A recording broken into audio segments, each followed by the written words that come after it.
और देखो भी आज हम बात करेंगे DNS। DNS मतलब deviated nasal septum.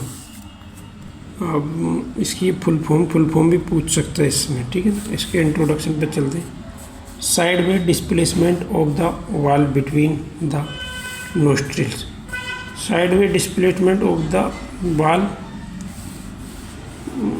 Between the nostrils, ये इसका मतलब तो जो नेजल बाल है वो क्या हो जाएगी, साइड वे एक तरफ हो जाएगी या डिस्प्लेसमेंट हो जाएगी, ठीक है। बिटवीन द नोस्ट्रिल, जो नाक के छेद हैं इन दोनों के बीच में जो बाल है वो क्या डिस्प्लेसमेंट हो जाएगी, मतलब अपनी जगह से हट जाएगी। ये कहनी चाह रही दिखे सारे। A nose injury is the common cause of septum deviation. जो सबसे इसका मेन कारण है वो इंजरी या चोट या एक्सीडेंट है जिसकी वजह से सेप्टम डेविएशन हो जाता है। सेप्टम का मतलब ये जो बीच में हमारे दोनों नाक के छेद में परत सी है ना, ये इसको बोलते हैं सेप्टम। ये डेविएशन हो जाएगी, शायद ये जो टेढ़ी बेढ़ी हो जाती है उसके बारे में बात चल रही थी, मेरे को ऐसा लग रहा है। ये deviated septum occur when the, एक बात दोबारा पढ़ लेते हैं। ये deviated septum occur when the thin wall nasal septum. ये डेविएटेड सेप्टम अकर्स कब उत्पन्न होता है, कब बनता है, व्हेन द थिन वॉल मतलब जो अंदर की हमारी ये मोटी सी परत है जो दो भागों में बांटती है नाक को, बिटवीन योर नेजल पैसेज जो है नाक के रास्ते में, is displace to one side. जबकि जब ये एक तरफ को खिसक जाए, टेढ़ी हो जाए, तब इसको हम बोलते हैं नेजल ना deviated nasal septum. For example तो मैं क्या होता हूँ, अखिलेश यादव को तो सब जानते होंगे जो मुख्यमंत्री रह चुके हैं पहले। उनकी नाक में एक तरीके से यही समझ लो डेविएटेड नेजल सेप्टम ही होगी, क्योंकि उनकी नाक टेढ़ी हो गई। तो नाक टेढ़ी नहीं हुई है, वो जो अंदर के सेप्टम वगैरह वो सारी टेढ़ी हुई, उनकी हड्डी फड्डी सब होगी, ठीक है ना। कोजिज क्या है इसके, कंजेनाइटल जन्मजात हो सकती है, पैदाइशी हो, हेरिडिटरी तुम किसी के मम्मी पापा के रही हो तो तुम्हारी हो सकती है। नेजल पॉलिप, नाक में कोई पॉलिप बना हो उसकी वजह से हो सकती है। ट्रोमेटिक इंजरी, कोई चोट लग गई हो तो हो सकती है। वैसे ज़्यादातर जो इंजरी की वजह से होती है। टाइप इसके हैं एंटेरियर और कोडल नेजल डिसलोकेशन, ठीक है ना। एंटीरियर मतलब ऊपर की तरफ से जो बाहरी दिख रही है, सामने से मतलब। सी शेप्ड, अगर जो सी शेप्ड हो गई है, सी शेप्ड नेजल डिफॉर्मिटी, और सी शेप दिखाई दे रही किसी की नाक टेढ़ी टेढ़ी तो उसको C shaped nasal deformity. S shape की दिख रही है तो S shaped nasal deformity. Spur nasal deformity.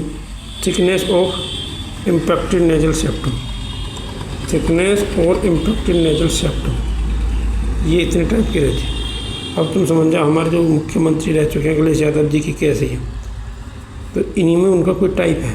अब तुम सब देख लेना, उनकी ऐसी जैसी लगती है तुमको लोगों को देखने में, ये सीधी है जो है, ठीक। अब ये मत कहना यार कि तुम अखिलेश यादव को एग्जाम्पल दे रहे हो, मैं तो मतलब बता ही रहा हूँ ना, सब लोग जानते हैं तो तुम्हारे माइंड में आ सकती है उनकी नाक देख के, ठीक है ना। मेरी कोई पर्सनली दुश्मनी ना अखिलेश से नहीं होगी, ठीक। अब आ जाओ clinical features. Noisy breathing during sleep, noisy breathing during sleep. Noisy का मतलब है शायद आवाज़ ज़्यादा आएगी जब तुम सोओगे, सांस लोगे उस टाइम पे, ठीक। ब्रीथिंग ड्यूरिंग स्लीप, सोते समय जब तुम सांस लोगे तो तुम आवाज़ ज़्यादा करोगे यदि नाक में तुम्हारी पॉलिप है तो। ऑब्स्ट्रक्शन ऑफ वन और बोथ नोस्ट्रिल्स, ऑब्स्ट्रक्शन होगा किसमें, वन और बोथ नोस्ट्रिल्स, दोनों नाकों में क्या रुकावट पैदा हो जाएगी। नोज ब्लीड्स, नोज ब्लीड्स का मतलब नाक में खून आ सकता। Facial pen and headache, face में आगे चेहरा पर दर्द हो सकता है या सिर में दर्द हो सकता है। Awareness of the nasal cycle, awareness होनी चाहिए नेजल साइकिल की कि नेजल साइकिल कैसे चलती है। फ्रीक्वेंट नोज ब्लीड्स, रुक रुक के क्या है नाक से ब्लड बह सकता है तुम्हारा। Reference for sleeping on a particular side, preference, इसमें जो है तुम क्या करोगे, प्रीफ्रेंस दोगे एक साइड को करवट लेकर सोने की, ठीक है ना।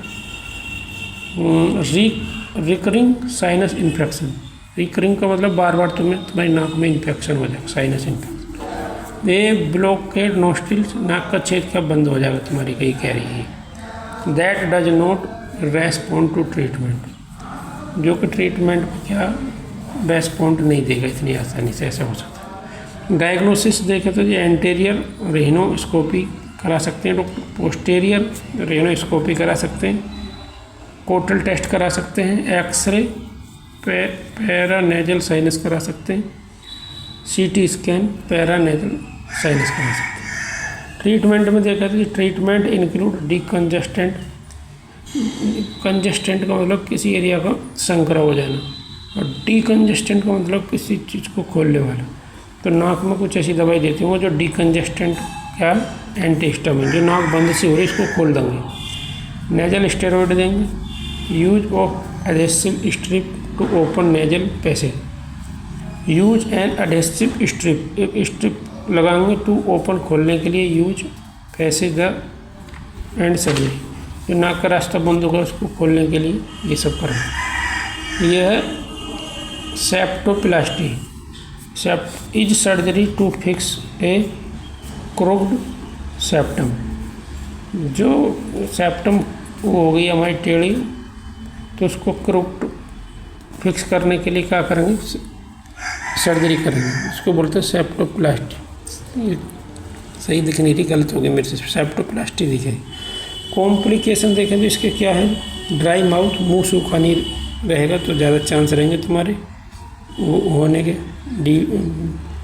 DNS, due to chronic mouth breathing, और बहुत दिन तक तुम मुंह से सांस लेते रहोगे तो दिक्कत हो सकती है, नाक से सांस लेने से। ए फीलिंग ऑफ प्रेशर और कंजेशन, एक तुम फील करोगे और प्रेशर का और कंजेशन का इन योर नेजल पैसेज, नाक फिर तुम्हारी क्या बंद सी लगेगी। डिस्टर्ब स्लीप, सोने में तुम्हें डिस्टर्ब होगा।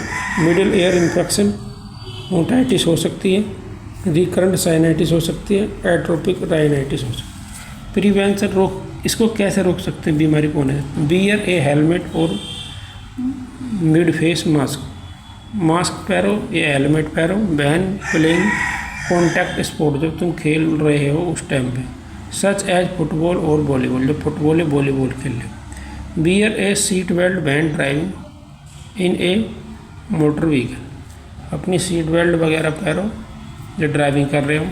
पता चले तुम कार चला रहे हो, तुमने ब्रेक मार दी, नाक लग गई स्टीयरिंग में तो सेप्टम फैप्टम सब आ जाएंगे तुम्हारे, सब टूट जाएगी, तुम्हें टेढ़ी पड़ जाएगी। ठीक, तो इसमें प्रिवेंशन देख लीजिए, कॉम्प्लिकेशन देख लिए, ट्रीटमेंट देख लिए, डायग्नोसिस देख लिए, इंट्रोडक्शन देख लिया भाई, कोजी देख लिए, टाइप्स देख लिए, क्लिनिकल फीचर। अब भाई देखो ये एक तरीके से लास्ट टॉपिक है, ठीक है ना, जो DMLT सेकेंडरी की मैंने वीडियो बनाई है। अब तक लगभग समझ चलो 180-85 वीडियो हो चुकी होंगी लगभग, अंदाजे से बता रहा हूँ, क्योंकि इस मेरे चैनल पर कोई डी फार्मा से रिलेटेड भी वो पड़ी है, 6-7 वीडियो होंगे जो भी हों। कहने का मतलब मैं ये कहना चाह रहा हूँ DMLT सेकेंडरी के जितने भी टॉपिक हैं जो फर्स्ट और सेकंड पेपर के, वो मैंने सब बना दी हैं। ऐसी कोई वीडियो नहीं है जो DMLT सेकेंड ईयर के सिलेबस में Uttar Pradesh state medical faculty की वेबसाइट पर दे रखी हो और मैंने उसकी वीडियो ना बनाई हो, ठीक है ना, सबकी बना दी। अब कोई सिलेबस से आउट कोई क्वेश्चन आ जाए एग्जाम में वो अलग बात है, और आते भी हैं, ऐसे कोई ज़रूरी नहीं 100% सिलेबस में से है। तो अब तुम देख लेना 180-90 वीडियो जो देखना चाहते हो देख लो। DMLT सेकेंड ईयर का टोटल सिलेबस सब डाल दी, ऐसी कोई वीडियो नहीं, मैं बता चाहूँ। वीडियो बंद करते हैं, ठीक है ना। देखो अभी ये थी मैंने 14 से 19 तक है ये सारी वीडियो, ठीक। 14 से पहले मैं दूसरे रजिस्टर में थी, उभर गया रजिस्टर। जैसा अभी हम ENT वाली बीमारी पे चल रहे थे 19 नंबर में, CSOM, ASOM, लैरिंजल ट्यूमर वगैरह, नेजल पोलिप, DNS। अभी जो हमने पढ़ा DNS पढ़ा है, DNA लिख दिया मैं। इससे पहले हमने 18 नंबर में पढ़ी थी डिसीज ऑफ आई की, cataract glaucoma. Oral cavity tumour पढ़ा था 17 नंबर में। 16 में PIBD और पोर्ट्स स्पाइन पढ़ी थी, ये सब पढ़ लिया हमने। बेसिक अबाउट फ्रैक्चर मैनेजमेंट पढ़ी थी 15 में। 14 में ये पढ़ी थी disease of gynaecology and obstructive, C section fibroid वगैरह सब पढ़ लिए। और 14 से पहले 1 से 13 नंबर तक वो दूसरे रजिस्टर में थी, वो भी मैंने सारी वीडियो बना कर डाल दी, ठीक। अभी वीडियो बंद करते हुए मेरे चैनल को सब्सक्राइब कर दे करो यार, इतनी मेहरबानी कर दो।